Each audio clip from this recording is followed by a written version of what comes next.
This conference will now be recorded.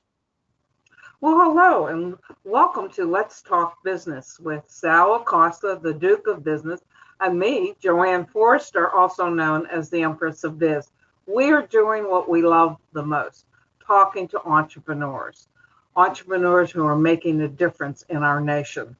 And today we have an author, business owner, career strategist, and all-around lady who does everything. I admire what you've done. Somewhat like me. This is her book. This is Diane Wingerter, and her book she just released, right, Diane? It's Absolutely, hot off the press. Yes, Hunting2Hired. And Sal and I have been fortunate to get the copy. So welcome, Diane, and may your book have great success. Thank you so much. Great to be here. You are, well, you're what I often say is a person who's escaped corporate. Okay. You were in a corporate. I don't have love of corporate. They didn't love me either. So, but you have been a corporate employee, you've been a small business owner, and now you are continuing and taking your skills and your knowledge and your experience to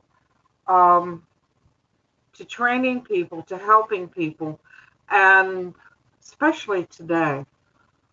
Everybody's so scared right now. I think this book, Hunting to Be Hired, is very, very important. So what was your motivation in writing this? Well, the book, I have been doing the work for about 3 years. So I felt it was time to compile that knowledge that was spinning around and cycling in my head and putting it into an actual written document. So I've been presenting for over 3 years to groups where everyone in the audience is in career transition. So I've done separate sections of the book at different times for that audience. So most of the organizations typically have me back about every 6 months. I'm on that 6-month rotation, so that there are individuals that are, even if they're unfortunately still in the room, let's say, that they're hearing some new information. So by the time I cycle through 3 or 4 presentations, the audience in the room has changed over, so they're not hearing the duplicate information. So I've had all of this on my heart and in my brain. So I just felt it was the right time to go ahead and get this information out so it can help those with the situation that we're in right now with the pandemic. So I flipped the switch about March 20th on writing the book. It was on my heart to do in 2020, but the pandemic just expedited that process. So I was able to knock it out. And as we just mentioned, it literally was released on August the 6th.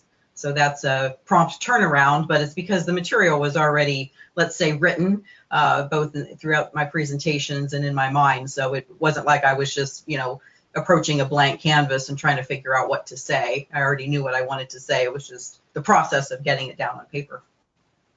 Yeah. And by the way, let me just say this real quick. So the book is obviously about how to get hired in a traditional way, or with a traditional company, maybe I should say. But I do want to emphasize there's a lot of information that I think is very valuable to people that are not necessarily looking to get hired, maybe because they have a job and they're happy and they like it, or they're thinking of either going a different way as an entrepreneur, or whatever the case may be. In my particular case, I'm not looking to get hired, and hopefully this is a nice thing about video. I can do this, maybe. I actually read it. You can see I got a bunch of highlights in there. Let me ask you this, Diane. I want to make sure I'm not off base on this. So when I read the book, I kind of saw 4 overarching themes. Okay. One is a deep sort of religious, sort of spiritual force. Let me say it that way. Another thing is a big emphasis on good manners. The third one that I saw is a drive towards a lot of interpersonal contact and person-to-person contact, as opposed to now we have emails and voicemail and all these things. And then maybe the other one that I saw and maybe goes a little bit with the first one too is this idea of putting others first and putting their interests first before putting your own. So did I get all that right? And did you set out to have this sort of as an overarching themes, or that's just you, or how did that all come about? Well, I am very impressed. I am very impressed with you that you picked up on those 4 overarching themes. Yeah, I mean, how you treat people is how it comes back to you, there's the moral of the story. So, so that is very strong throughout, how you demonstrate how you act towards others. It's one thing to talk about it, and it's another thing to walk that life and demonstrate how you treat other people. So yes, that is a common thread throughout the entire process. And again, I believe in avoiding the submit button. I actually have a chapter entitled that, and it's all about relationships. I mean, that's how positions are filled.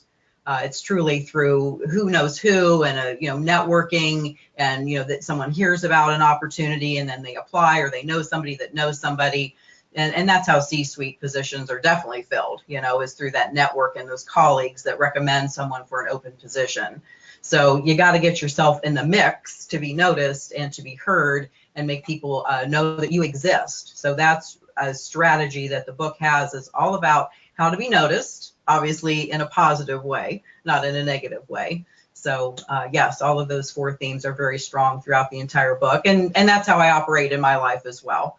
So, or strive to, no one's obviously perfect, but, strive to always think of others first. What can I do for someone else before I'm asking them to do anything for me? And that's, I think, a good way to be known, in colleagues and in your industry. So what I strive to do.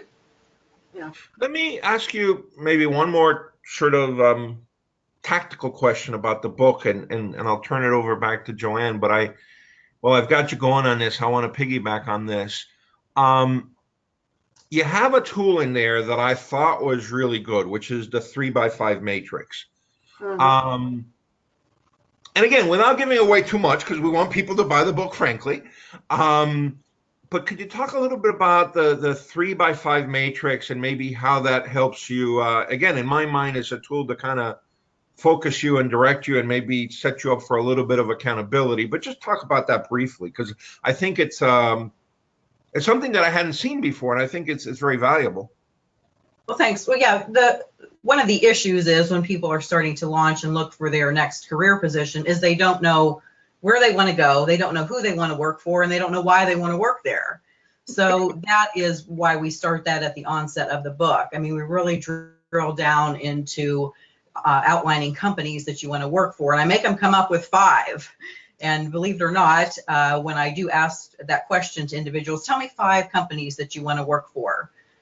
About 1 in 10, about 10% can rattle off 5 companies. And that should be on the tip of their tongue. I mean, they should know that day in, day out, these are the companies I'm focusing on. These are the individuals that I want to work with. And then same thing with their title. I'm like, well, tell me 3 titles. 3 titles you could walk in and do today. And they're stumped. It's like I'm stumping the band, and I'm asking them about them. The response is a bit better. I would say 2 out of 10, about 20% could say, well, I could do this, this, or this. So to me, that's such a huge problem in the foundation of starting your career search. Most people are applying to everything and anything under the sun, and that's not a strategy. I don't know what that is. It's a waste of time. That's what it is.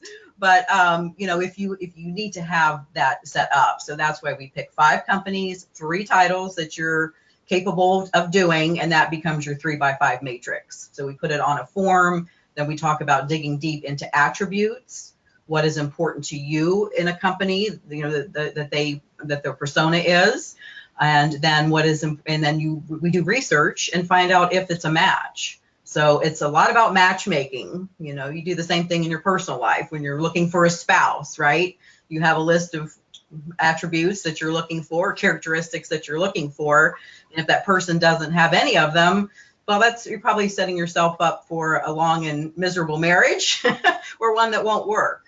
And everyone has deal breakers too. There's things that they just won't compromise, or there should be things in your soul that you won't compromise. And again, if you make a decision and go ahead and go with a company when you know in your heart it's not the right thing, it's just a job or a paycheck, you know, it doesn't work out long term. You know, you can probably fake it for a year or two maybe, but then you're right back in the same boat and you're starting to look all over again. So our strategy is for long-term, you know, happiness, a long-term match made in heaven, we'll say, and that you truly are able to thrive at that position and, you know, give your all and be happy about going to work, not dreading Monday, but actually look forward to Monday. So that's a little bit about the 3x5 matrix. Okay. I thought that was very creative. One of the things that I like what you did, and I have several friends, and they're older, they're over 50, and they have run into this this wall right now on hiring. One of the things that you said is that if you're looking for a salaried position, I'm interpreting as a management position, depending upon the range of income that you want, it's going to take X amount of time. Would you explain that? Yeah, there's a rule of thumb in the industry that based on the salary that you want to earn annually, it will take you 1 month every 10K to get to that level. So let's say you want to earn 120,000 a year. Well, that should take you 12 months traditionally to find that position. So that's why people can't procrastinate and wait and, you know, every Sunday say, well, I'll start tomorrow. And then on Monday, they say, oh, I'll start next week. You know, time is ticking. It's not your friend in this process. You really need to jump on board, have a strategy in place, know what your plan is, and stay in control. And that's the other, you know, common thread throughout the book is you are always in control. You're staying in control on the timeline and so forth. And there's a way to do it where you're, you know, don't get the police called on you, but I mean, you need to stay in control and always be asking for the next step. And again, that's how you stay on top of mind with HR professionals or recruiters, because it's that old adage, you know, the squeaky oil gets the wheel, or the squeaky wheel gets the oil. So you are becoming like, man, I need to deal with this person. They keep following up with me each week. We need to interview this person, at least find out more about what they're about and what they can offer to the company. So it's just that follow-up process that you need as well to stand out. Let me kind of interject there for a second, because I read the same thing in your book that JoAnn is alluding to, and I want to maybe open that up a little bit in the sense that, for example, if you start on the low end, okay, somebody making $30,000 to $40,000, so you're looking at a search, let's say on average 3 to 4 months, which means it could be slower, it could be faster. I know you say in your book, by the way, that if you use your system, it'll be half the time, but let's just go with that for a second. And then on the high end, if you're looking at 100, 120,000, now you're looking 10 to 12 months. Mm-hmm. The statistical reality is most people, even at the higher salary levels, are living paycheck to paycheck. So obviously there's unemployment too, which is a safety net that helps you. So I think maybe one thing that you can talk about, and I would encourage, is that people think about that they may be 10 months looking for a job, so they need to be prepared financially for that with the right savings cushion. And I know the other thing you talk about is maybe have a side gig, so that if you become unemployed for those 10, 12 months, your income doesn't drop off to absolutely zero. And I know you yourself have a bunch of things going on all at the same time. So I was hoping you could comment on that. And maybe the third thing, not to pile it on and make it all too complicated, but I know you talk about it in the book too.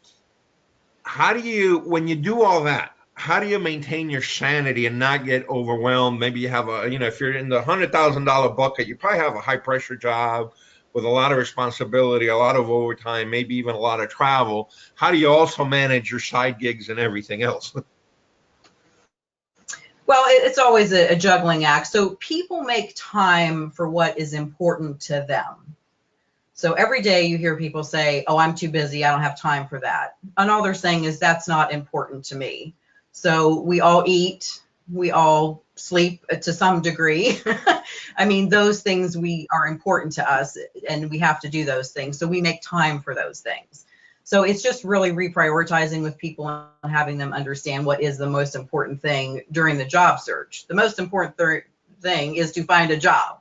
So that needs to turn into their 40-hour work week is everything that we're talking about in the book. So back to your initial statement, yes. So since you know a timeline, and I tell that to people not to burst their bubble, I'm just telling them realistically, I mean, this is how long you should plan for this search to take. So that when it takes less time, they are extremely thankful instead of looking at it the other way. Like, man, it took me 6 months to find a job, you know, that paid me $100 grand. I'm like, you should be thankful for that. It should have taken you about 10 months to find that. So drop to your knees and thank the Lord upstairs for helping you with that journey. So I'm changing the mindset on appreciating the shorter time frame than continuing to, you know, complain about it or labor about how long it took someone to find a position. So where that really comes into play is those that are underemployed. So they're at a position, they are working, they're getting a paycheck, but they're not really utilizing all of their skill sets. They're not being fulfilled. They're not living their passion. So those are individuals that can utilize this time frame to put all the ducks in a row so that possibly, you know, 10 to 12 months later, they can emerge from the company that they're at, give adequate notice, leave on great terms, and then move on to another position because they've taken that time to find where they truly are a match. So underemployed individuals can afford, I guess, that longevity, that long curve on finding the next position. And those that are underemployed or unemployed, I mean, I feel for them. And about 600,000 people are unemployed each year or become unemployed each year because of nothing of their own fault. Mergers and acquisitions, a company downsizes. I mean, a lot of things happen in the corporate world that you cannot control. And so you're a victim to those things that happen. So those individuals, you know, really, they're hit blindsided. They don't know it. Maybe some could see some writing on the wall. It might have a little inkling that something's going on with their corporation, that some kind of their structure or something might be changing. So, you know, when you do have those indications or feel in your gut like something's going on with my corporation, you know, there's nothing saying you can't go ahead and start your own search. I mean, be proactive about it. Start to get some feelers out. You know, there's absolutely nothing wrong with that. So, you know, that's another way to utilize that time frame or understand the value of shortening that time frame and being thankful for a position when you do land it. That is for sure. I'd like to add too, because what I do is I deal with money, and I always say money talks, you know, unfortunately. But managing your money, and I ask my clients, can you live on 80% of what you bring home? They laugh, and I say, you know, sit down and let's talk about what you can do without, because somewhere along the way, you're going to want something that you can't have. You may lose a job, or you want to start a business, and you find out it costs way more than you ever thought. And so we start them with living on 80% of what you bring in. And that's one way to, and I invite everyone to take a look at it. And if you can't, you got a problem, you know? That's the way I'm looking at it. When you, well, I want to ask this question. You've written, you were a corporate employee, very successful.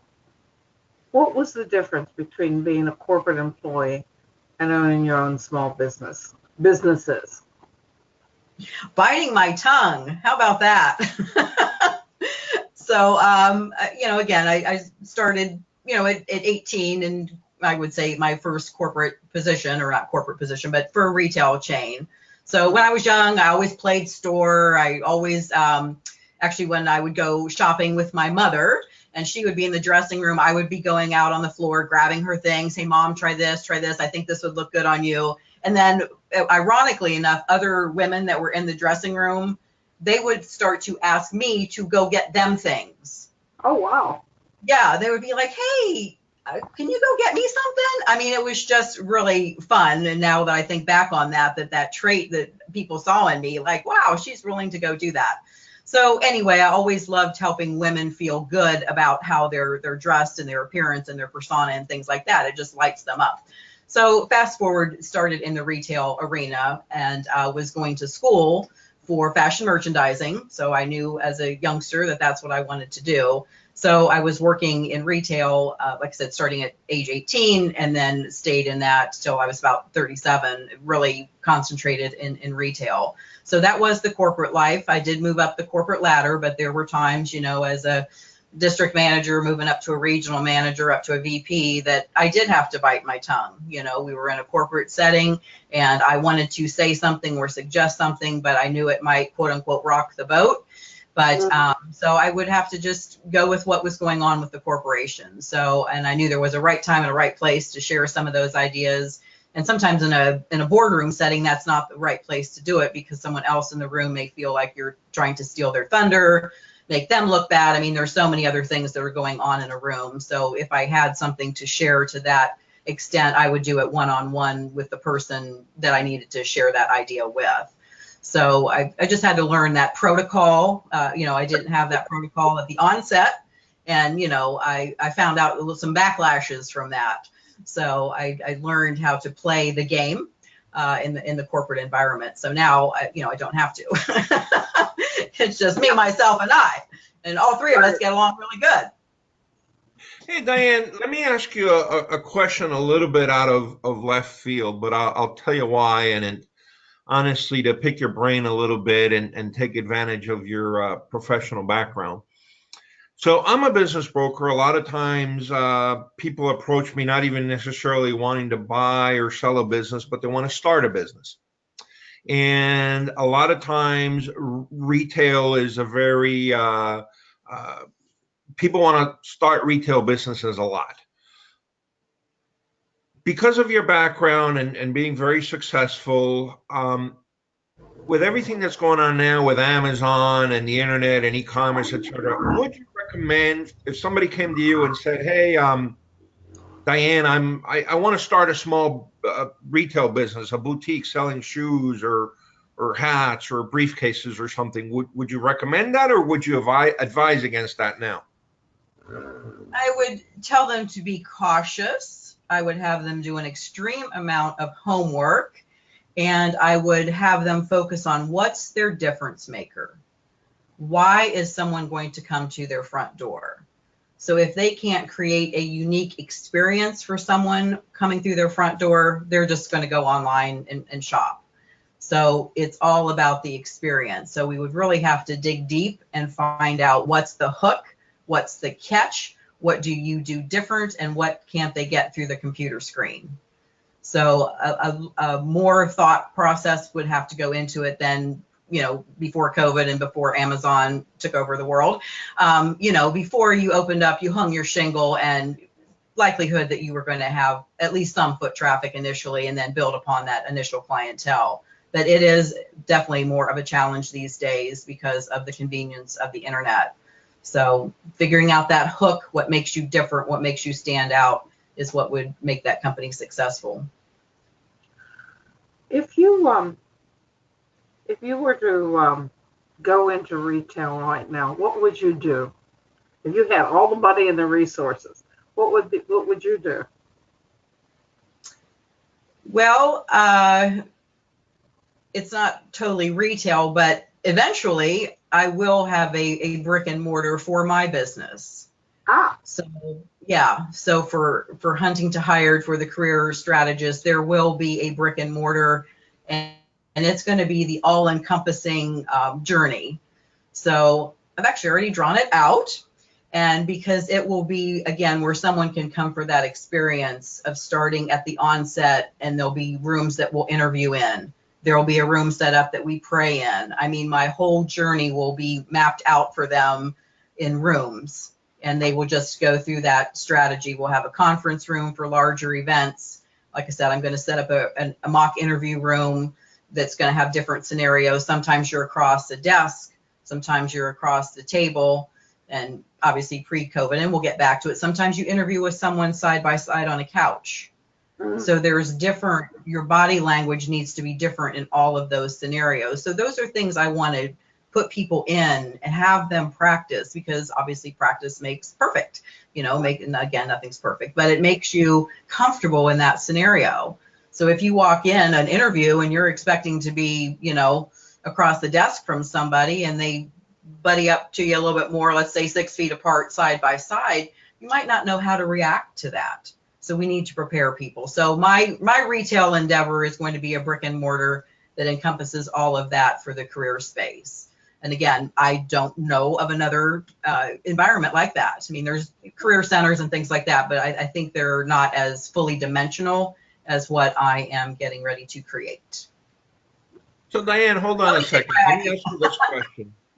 Because hearing you describe that, and I don't want to go too crazy into the wild blue yonder here, but have you thought of taking that concept and then, because it's brick and mortar, expanding it to other geographic locations nationwide, maybe as a franchise concept or some other concept? Because I mean, it sounds great to me, but it's one place, and it'd be great to have people in different cities be able to access this type of service or benefit.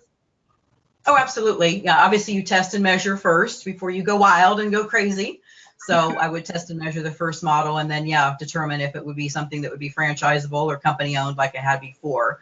So when I had 17 retail stores, they were amongst 5 different states. So I was spread relatively thin. So, I'm going to keep that in mind. You learn lessons, you get wisdom from your past. If you're smart about it, you don't just discount what you went through before. So yeah, I would be very strategic and maybe not spread myself out so thin. Start with obviously the contiguous states right around Ohio. I had one location in Denver, Colorado. That was kind of a jump, So I was here in the Midwest. I had a store in 3 stores in St. Louis, and then I jumped over to Colorado. So anyway, I probably would keep it a little bit tighter at the onset until the model runs seamlessly, until it's just turnkey. But again, with what we're dealing with, it's so personalized and individualized, but the process can still be turnkey, that's for sure.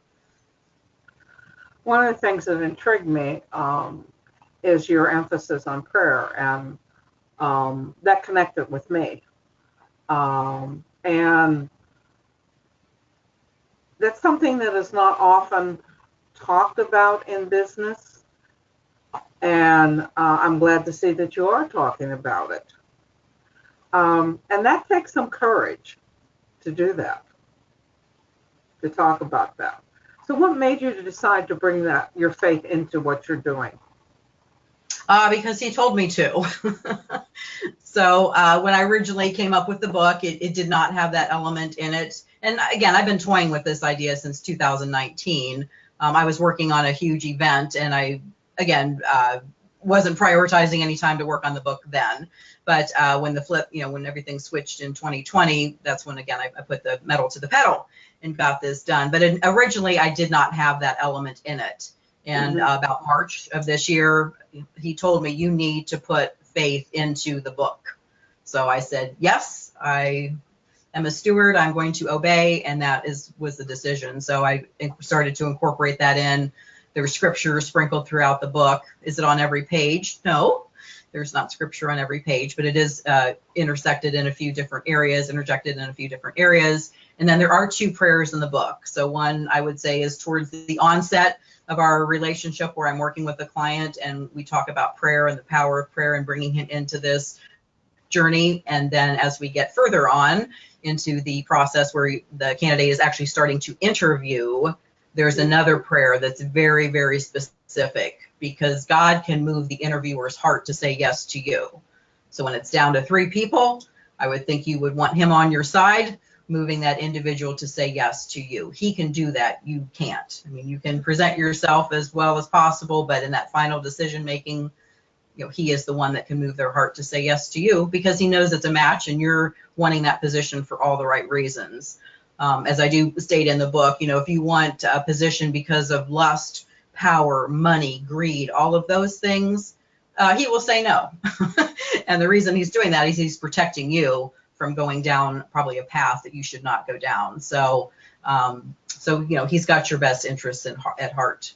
It's going to direct you to the right position as well. I like that answer, to be honest.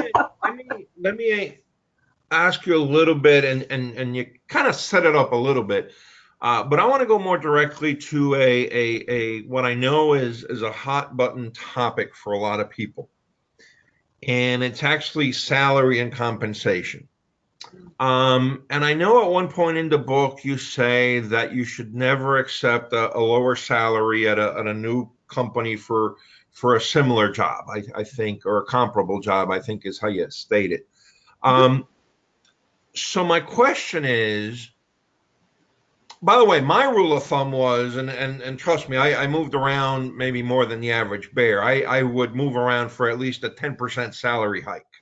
I don't know, recruiter told me once that, and it was his rule of thumb, and I kind of kept using it. So if I interviewed with somebody else for whatever reason, I was expecting at least a 10% more. But now that we're under a special period, I'll call it, with the coronavirus, the PPP money is running out. I think, quite honestly, we're headed for the next 6 to 12 months for a difficult economic period.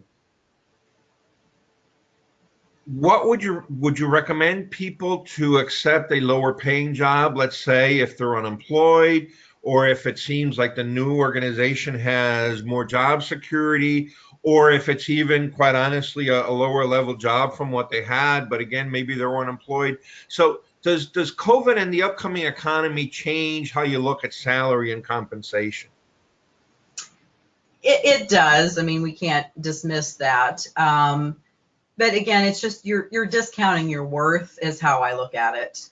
You're who you are. You've held these positions in the past. Have you forgotten what you learned? I doubt it. You bring that wisdom to the table. So you're worth it and you deserve it. Now, whether you might have to do, some soul searching and say, well, I'll accept 10,000 less than I really want for the opportunity to have income. I certainly can see people making that decision versus having $0 coming in. So, but again, know why you're doing it, and possibly 6 months down the road, go ahead and start looking for something else. And I'm not, advocating that you job hop all the time, but I am saying you need to find where you're appreciated and accepted. And money isn't always the top thing. So if you do find a corporation that does appreciate you for who you are, that means a lot to people as well. So, but my point in the book was just don't discount yourself. Just, don't put yourself on sale and say, okay, well, I'll accept, half of what I'm asking for. I think that just sends the wrong message about how you believe about yourself. So, but yeah, these trying times ahead of time, I'm sure there will be individuals that will need to take a bit of a salary reduction in order just to provide for their family. Certainly that will happen.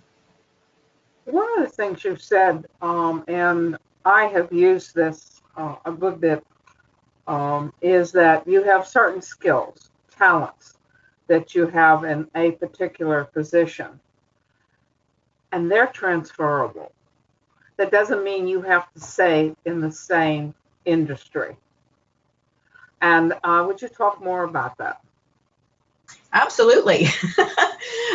You bring those skill sets with you. So in my section on resumes, I do talk about that. Instead of listing skills, I have everyone listed as transferable skills, because again, that's something you are going to bring with you. I try to make the resume a living, breathing document so that it emulates some sense of who you are, in addition to another document we create, which is a persuasive bio, but that's a whole nother topic. So anyway, you want to make sure that you are showing the potential employer that you can bring all of those things with you. You're not leaving them on the front door of Xerox, who you worked for, last, and you're going somewhere. I mean, all of that is going to net knowledge, and it's going to come with you in your transferable skills. So, and as I chuckle to myself many times, actually, I was thinking about this earlier today. So I started a women's magazine. So after I closed my retail stores, I decided to start a magazine. It was like, okay, what's next, Diane? So but I thought to myself, if I would have even applied at with any publication, even as a reporter, a journalist, I mean, anything, I would have been told no. Why? Because I don't have any experience. Right. but what you carry forward are different things, you know, tenacity, work ethic, ability to learn, you know, curiosity. I mean, all of those things that you can't put a price tag on. So I started my women's magazine, and I had it for over 2 years, and it was successful. We generated revenue every month. I was profitable every month. And it's because of those skills that I brought with me on how to go about running a business, how to market a business, you know, a little bit of guerrilla warfare, you know, tactics on getting market share. So all of those things you bring with you, regardless of the product or service that you are offering. So good question. Thank you. I got to have coffee with you about an interview situation that I personally had many years ago, because again, I had a long corporate career, so I interviewed more than the average bear. But there was a particular one that kind of, to this day, sticks in my mind because it was kind of a little bit weird and a little bit awkward. And I want to describe it to you, and you can just comment or tell me the best way to handle this, and I'll try to make it quick. So I was interviewing for reasonably high level job. When I went in the lobby, I met another person that was there to interview for the same job. We kind of chatted while we were waiting. We kind of figured that out, and that was fine. And so then he went off to his set of interviews. I went off to mine, and, you know, with the same people. It was kind of like a round robin thing. But at the end, they brought us both into the same conference room. All the people that had interviewed both of us were there, so about 6 or 7 people, and their boss or manager was there. So we were having now a big powwow. And at one point, the head boss asked us, well, how much do you want to get paid for this job? Or what's your salary expectations or something? And to be honest with you, I was a little bit uncomfortable because there's 6 or 7 people there, plus him. There's another candidate sitting literally next to me. So I wasn't going to answer. But it got to the point where he was actually getting upset and agitated. And I said, well, nobody's going to get this job now. Finally, the other candidate actually broke down and said a number, which, funny enough, was exactly the same number that I had in my head, because, you know, you kind of have a feel for the market. And so then I said, well, you know, what the hell? He's already said the number. I'm just going to say the same number, number one, because it was legitimately the one in my mind. And number two, I said, at least they can choose on the merits as opposed to a dollar figure. How would you have handled that? I mean, what do you do in that situation? Or what do you recommend somebody do in that situation? Yeah, so first I'll address group interviews. So when people when employers bring several people together, they're looking at your emotional intelligence versus your intellect in those settings, just to let people know what they're doing there. They're looking at how you operate with other people, because as an employee of a company, there are going to be colleagues, you know, superiors, subordinates, everybody that you're going to have to work with. So they're taking a snapshot on how you interact with other people is part of the reason for that. So that helps people kind of understand that game a little bit better, you know, on how to behave in those situations. I agree. I don't know how professional it was for that gentleman to talk about numbers right in front of everyone else. But as I stated earlier, I probably would have been the first one to say a salary. And I would have said, because I'm worth it. You know, I would have just had that vote of confidence in myself. This is the salary I've earned for the last 17 years. I'm bringing all of this to the table and more, and I am worth $180,000 a year. And you will find that I am worth it as well. I would have just made a strong value statement and just left it at that. See, if I had been a little quicker on my feet, I would have been a smart ass and not gotten the job, but I would have said a penny less than the other guy. But I wasn't that fast on my feet back then. I wouldn't want to work for that guy if he was playing those kind of games. No. Yeah. And that's why I said I would stand up for what my value was. If I didn't get the position, I didn't get the position, because, you know, as you just said, JoAnn, I wouldn't have wanted to work there anyway. You know, and that's just, you know, because he's probably, I mean, he might talk about rate increases or salary increases or raises in front of, each other. I mean, in front of different colleagues in the business. And that's something that you don't discuss, as we all know. You know, someone's salary and their raise and so forth, bonuses, that's all confidential information. You don't share that at the water cooler, or on a Zoom call. That's a good warning that the guy is not going to be a good employer. Yeah. So, well, I will tell you for the record, by the way, in this particular situation, he and I actually hit it off for other reasons. And he actually, for a couple years after that, tried to get me into his organization, even at the corporate level. And it never quite worked out, but it was kind of funny that in spite of such a difficult, such an awkward situation, he and I were kind of able to connect very, very deeply. And again, he always tried to bring me into his organization, and it never worked. So I am grateful that way, even though he put me through a very strange situation. Well, you were memorable. You obviously, behaved in a manner that he liked. So that was good. You did what you were supposed to do in an interview. You became memorable for the right reasons, and then he continued to pursue you. So I would say hats off to you, Sal. Yeah. I don't know about that, but thank you. Well, the cynic in me is saying, as long as you didn't work for him. I was a counselor in one of my lives. We are really enjoying this interview, but I want people to know how to contact you. What is the best way? And please give us your information. Sure. Well, I love talking. So the phone I do love. So my direct number is 614-390-4227. And if you want to check out my website, that is wonderful as well. It is loaded with information. So that is Career-Strategist.net. The Career-Strategist.net. That's for my counseling services. I have a separate website just for the book. If you want to zip in, zip out, order the book and be done. And that is Hunting2Hired. So HUNTING, the numeral 2, the word hired.net. And Sal, you post that on our interview, right? Yes, I will post that as part of the description to the video. So if you're listening to this while you're driving your car or whatever with the screen off, if you need that information, it'll be in the description of the YouTube video. Before we end, I want to say something that I think is very important.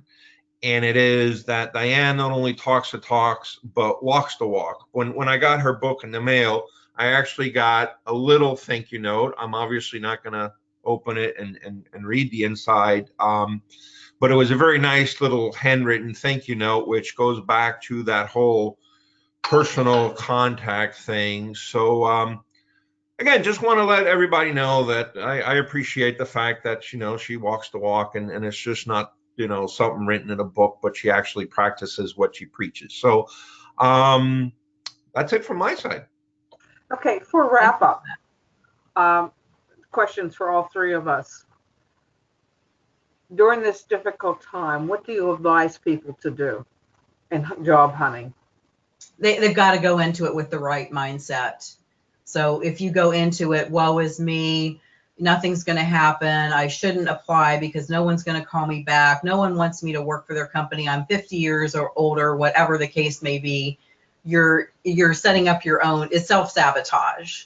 So you really have to get the right mindset and surround yourself with those that are encouraging to you and that want you to, get a position and proceed and move forward in life. So I would say the foundation is mindset. Obviously tap into the power of prayer. He will help you.